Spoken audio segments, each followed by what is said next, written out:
My name is Ken Gibson. I'm a first-time author with Covenant Communications. The book is Lord, How Is It Done? I'm a father of 4, a grandfather of almost 5. I'm going to have another granddaughter in August. And that's really my life, is my kids and teaching about the gospel, writing about the gospel, and that's what led to the writing of this book. Yeah, well, this book, Lord, How is It Done? What it's about is about the atonement of Jesus Christ, but not in the way most people, I think, are used to thinking about it or reading about it or learning about it. I think most members of the church can tell you who performed the atonement, why it was important, where it happened, what it was intended to accomplish. But what they haven't learned yet is the how. How do I access that in real life, in dealing with the issues I'm dealing with day to day? How do I make the atonement work for me while I'm in complete pain over the fact that my spouse has a terminal illness, or the bitterness I feel because of the divorce I'm going through, or the temper I'm trying to overcome and I can't seem to get there, and I feel unworthy as a parent because of it, et cetera, et cetera, et cetera. So the purpose of the book was to answer that question, how? Hence the name, How Is It Done? It draws from that story of Enos, the famous one in the Book of Mormon, where he gets an answer that says, your sins are forgiven you, and he said his guilt was swept away.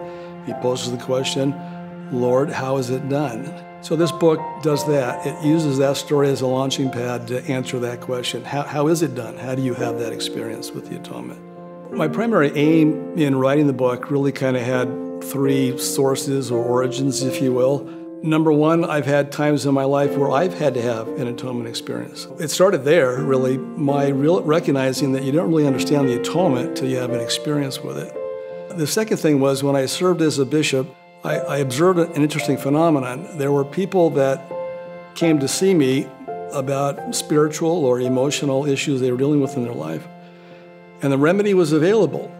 And they even knew what the remedy was, but they didn't know how to access it. And they were the ones that I had spent most of my time with as a bishop. So I would go home thinking, I wish I had something to hand those people to further the thought, to explain it more.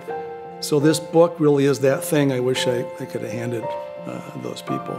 And the third impetus really is my children, my grandchildren, my posterity. I want there to be a record of what their father, their grandfather believed about Jesus Christ, that I had a firm testimony of him and a firm understanding that the atonement is real because I'd experienced, and I wanted them to have a record of how they can experience it too. As I develop kind of the theme of the book, the primary issues I deal with really start with an understanding of hope. What does hope mean, and why is that such a power in our life? And it ends with embracing grace, understanding what grace is and allowing Christ to transform our lives.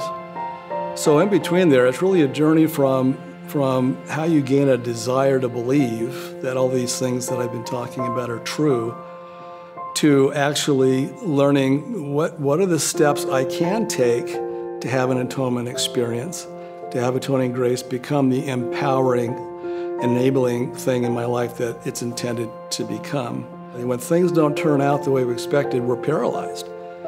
So this book, the theme it really develops is, well, how do you deal with that? How do you become unfrozen when life is not turning out the way it's supposed to and the way you anticipated? What are the steps you can take, and what are the realistic things you can do to move forward and access atoning grace?